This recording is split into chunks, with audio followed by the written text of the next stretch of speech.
Welcome back, this is the Baron, and this is our next round of our 1.5 tournament. Here's the rules up on the screen. I went over it last time. If you want to check it out, give it a pause. But I'm moving on. I'm running my Titania's Toys deck here against this. It's a pretty straightforward mono green deck.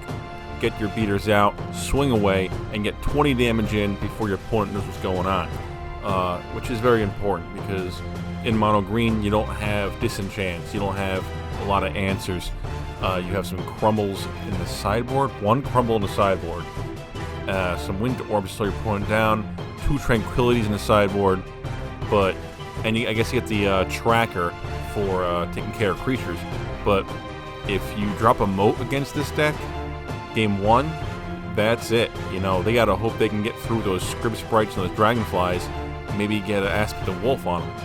So it's very important that it is fast and gets all the punches in that it needs to seal the deal. So let's get on to game number 1. And we're gonna do a little roll off here. And my opponent here is Jason Collins. Pretty sure he won that roll off. If you're wondering why I went so fast with my deck and the rules, it's because it's all explained in the first video. And this deck is no stranger to the channel, to my Titania Song deck. So he starts it off, land, scrib sprites, 1/1 flyer. Just a land for me. My deck is so slow, especially in 1.5. My only way of getting ahead is those Felwar stones to get anything out anytime before turn 4, really. Well, 3, I guess. But his deck, on the other hand, is, you know, speedy, so it's already doing its job.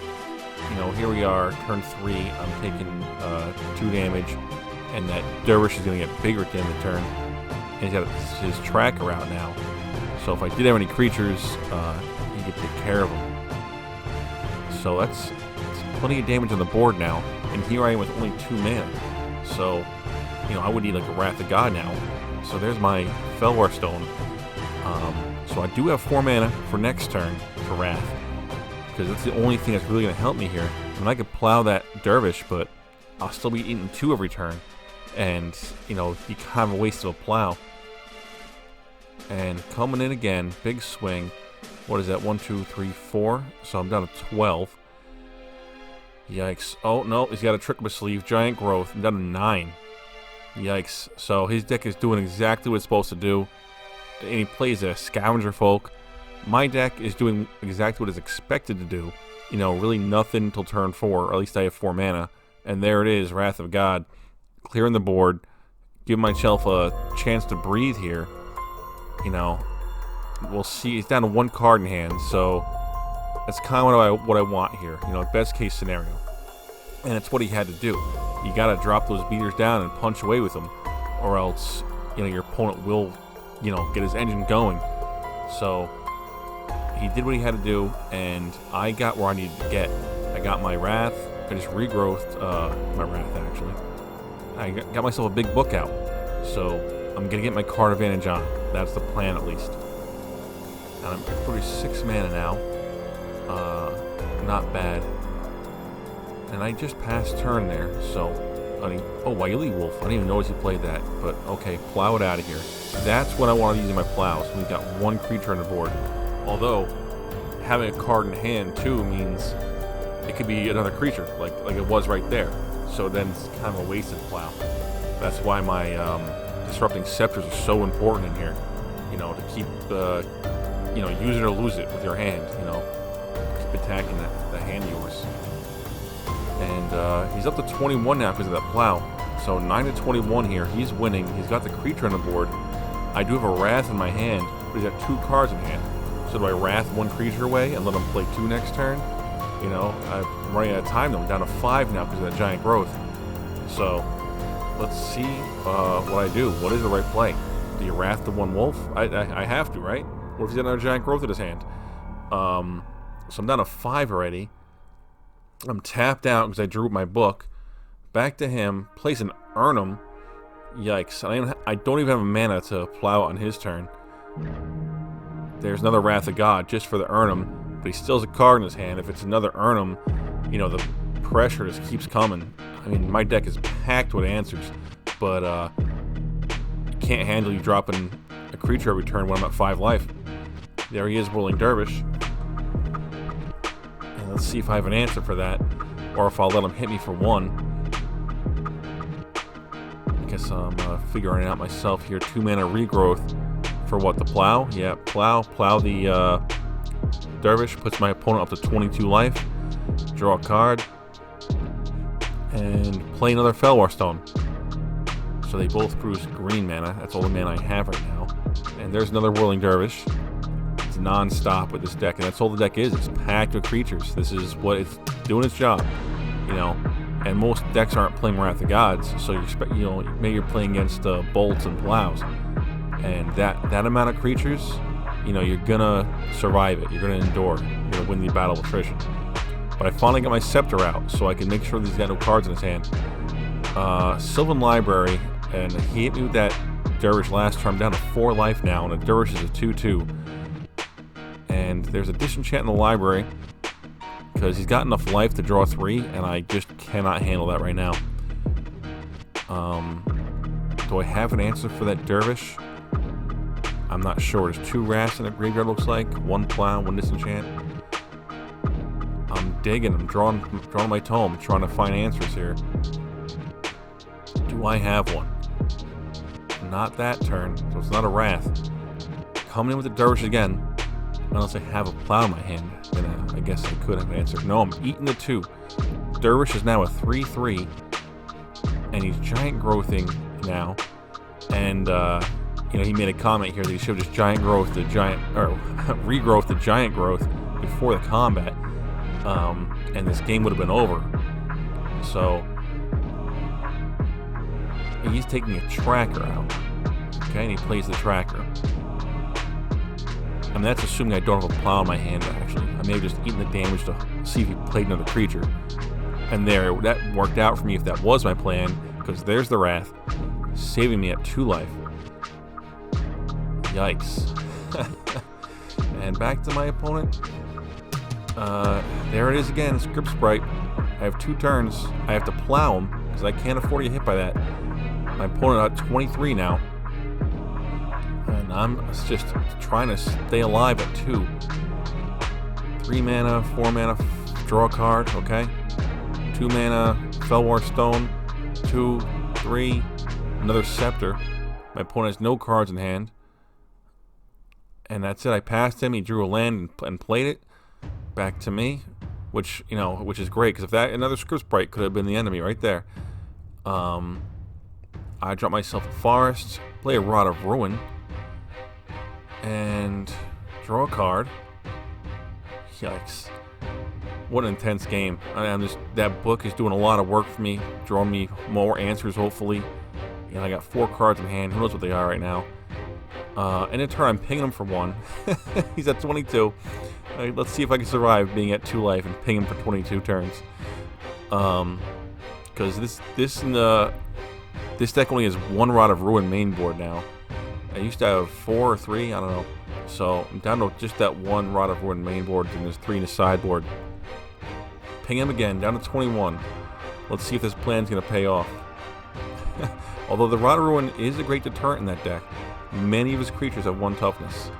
In fact, I don't think there's many at all that have above 1, except the Erm and the Force of Nature. There's another ping, down to 20. And he can cast the Force if he draws them, which will be a big problem for me. Went down and discard, realized he had no cards in hand. Ooh, Mirror Universe. Okay, either you have the crumble now, or you're losing 18 life next turn. Yeah, there it is. Switcheroo. I'm at 20. He's at 2 now. Oh, man. Yikes. Yikes. That is the worst. That is game. Oh, man. Mirror Universe. Oh, wow. Okay, let's sideboard up and get into game number 2. Here we are.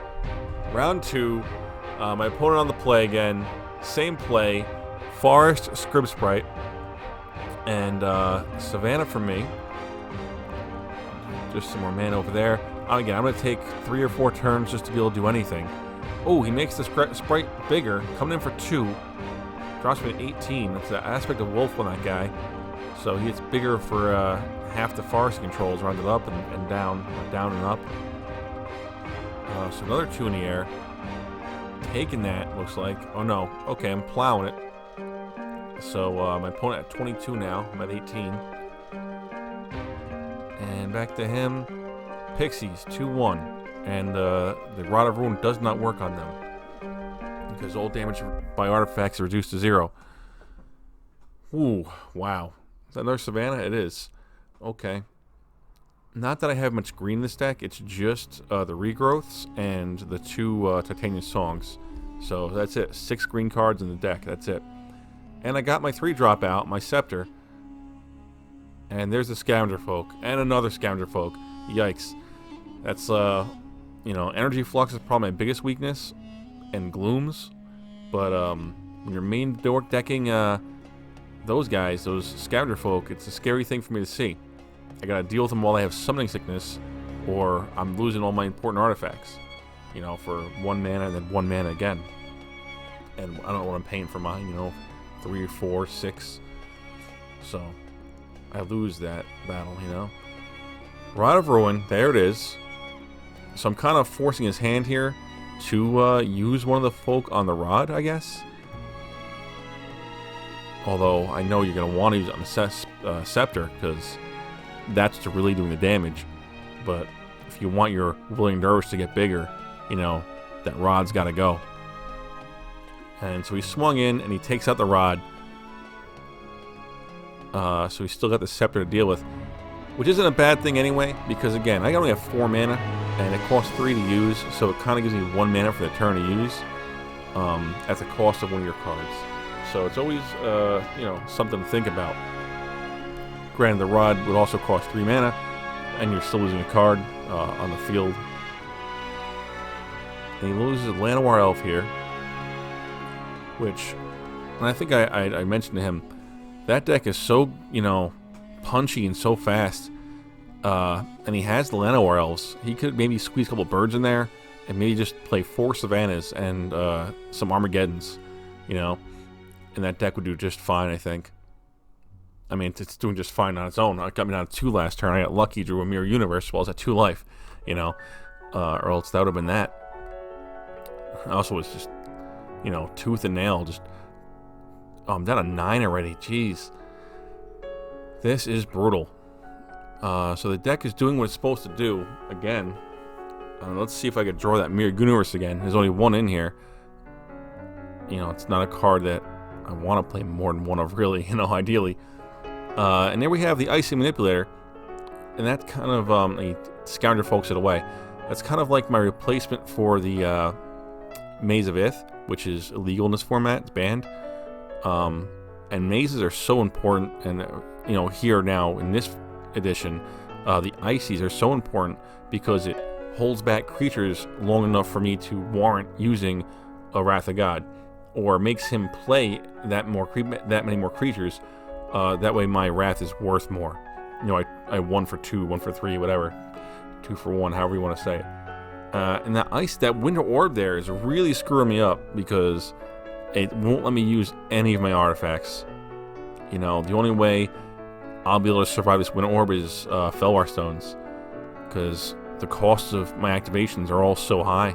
I'm down to 2 already, and there's a second Winter Orb just for funsies. I mean, well, he does know I pack and disenchants a lot of artifact hate, but no, that is it. He gets me game 2. Wow, well played, Jason. That deck is just doing its job, and those Winter Orbs really turn me off. So, what a great addition from the sideboard. Let's revisit those sideboards and get into game number 3. Okay, I get to start off this time. Got my Savannah, and as usual, I need a couple turns. My cheapest thing is Felwar Stone, and then, you know, this the Scepter. My opponent, Elf, and then Pixies. Coming in for 1, it looks like, yep, drops me down to 19. And at least I'm hitting my land. You know, it's one thing that just buries me is if I miss an early land drop. It's just, it puts me too far behind. I'm plowing those Pixies out of here. So my opponent goes up to 22. And there's an Urnum. That's rough. That's a rough thing to do. You know, throw your plow at a 2-1 and then the 4-5 comes out. And there's not even any advantage I get from it. You know, there's no creatures to give Forest Walk to. But I did have a second plow, or I drew into it, not sure. So I eat 1 from the elf, and my opponent was up to 26 now from the Swords of Plowshares. And there it is, Winter Orb. Yeah, that's the nail in my coffin right there. I can't get past that. You know, well, I can't. He disenchants. Oh, I had one. Ha! Okay, disenchant the orb at the end of the turn, and I get to keep playing the game. But we know there's more in there, so I need to be ready for those things, or I'm done. Ooh, COP green. Who plays with those? You know? Well, I do, I guess. That's going to be rough for him. I'm not sure if he put those Tranquilities in that deck from the sideboard or not, because he didn't really see any enchantments on my side. You know, I never even got to play Titania's Song. I'm not sure if I at some point mentioned to him that they're in here, but he has no reason to care about enchantments until right now, which is a bad time to start caring. Game 3, and I got a COP green on the board. So I'm stopping that Dervish from doing any damage to me. But I'm still going down to 16 here. And that's another thing. I mean, he's just got so many creatures that I can't prevent all this damage. But I can Wrath of God. I can Wrath of God and get no cards in his hand. That's what I'm trying to do. That's the same effect I was talking about earlier about keeping creatures at bay until the Wrath is worth it. Ooh, and there's a Rod of Ruin. So between that and this COP, I think I'm good now. Comes in for 1, I prevent it. He's got that 1 card in his hand, and he passes turn. Wow, this is a rough matchup right here. You know, my board state is just not working for my opponent here. Ping that fairy out of here, the pixie. What is it? Whatever they are. And back to me here. My opponent with 2 cards in his hand, and I do nothing. I drew and I passed. I ping my opponent at the end of his turn there, down to 25. I'm getting there. That's what it's about. That Rod of Ruin does work. Ping him again at the end of his turn. And here we got what? There it is, the Scepter. Having him discard. This is one of the most important parts of this deck, is that Scepter. And clearing out that hand of yours. You know, I don't want you slow rolling me. I don't want you playing 1 creature at a time and making me have to, you know, waste plows on things. Oh, there's a Crumble, and he hits the Rod of Ruin with that. Again, you have to, because that, and I gain life off that. Gain the 4 life, put back up to 20. That Rod of Ruin will just turn off half his deck. More than half his deck, I think, even. Just most of his creatures. He had no cards in his hand, so there's no reason to use the Scepter. So am I going to do anything? I guess I'm figuring it out. No, I pass turn to my opponent. Draw. And coming in, I prevent it. Wow. Now, you know, I'm wondering if there are Tranquilities in there. I'm wondering if I'm going to see one and lose my COP green, because it is doing so much work for me. Occupying that mana. I mean, it's only occupying 2 mana right now for me, and I've got plenty. Both have plenty of mana, but you know, it's doing its job. And there's the Mirror Universe again. Only 1 in here, like I said. And I guess it's time to mana burn. I don't know. And this will be if that works, the Mirror Universe plan works again here. It'll be a whole set of 3 games that my opponent never saw, you know, the real point of my deck, the Titania Song. This is my backup plan that's in the deck, you know. It's this whole, if I get that mirror out, I could, you know, you probably beat me down far enough, I could just switch, but I can, you know, burn myself down, switch, and then use that Rod of Ruin to ping out. Even though there's only 1 Rod of Ruin, only 1 mirror in there. So I crack it. So now I'm at 24 and he's at 11. Bought myself some time here. That's all I was really doing. I don't know if I messed up somewhere. If I was supposed to mana burn, I didn't do it. That happened in the last match too, where I just didn't use my Mirror Universe right. You know, I keep forgetting. You know, I'm supposed to mana burn. There's a whole order of all these things. Regrowthing. I don't even see what I got. It must have been that. Must have been the Rod of Ruin. So, okay, I got him on an 11 turn clock now at least. Which matters. In old school, that so matters. You know, these games get to this point where it's draw, go, draw, go, draw, go. If you're doing just 1 damage to your opponent during those turns, it makes a massive difference. You know, and I know everyone's gonna tell me, yeah, you're crazy for running that card anyway. But really, if 1 guaranteed damage to just your opponent and like Copper Tablet, which hits you both every turn, it goes a long way. It really does. So what are we gonna see now? Back to me. Now at the end of his turn, ping him for 1 and tap down the Pendelhaven. Okay, are we gonna see it? Do we have the song? How much damage would I have in the field if I have the song? There it is, and that's, yeah, 4, 8, 9, 10, 11, 12, 13 damage coming in. You're at 12. If that's a fog in your hand, you got it. No, it's a Winter Orb. Wow, what a good Game 3. Wow, thank you to my opponent, Jason. Thank you to the viewers for watching. That was exciting, and it's always exciting to get to a Game 3, you know? I hope you enjoyed the match. I know I did. If you'd like to leave me a tip, go ahead and hop out of my Patreon, Baron Nick. And speaking of my patrons, here they are now.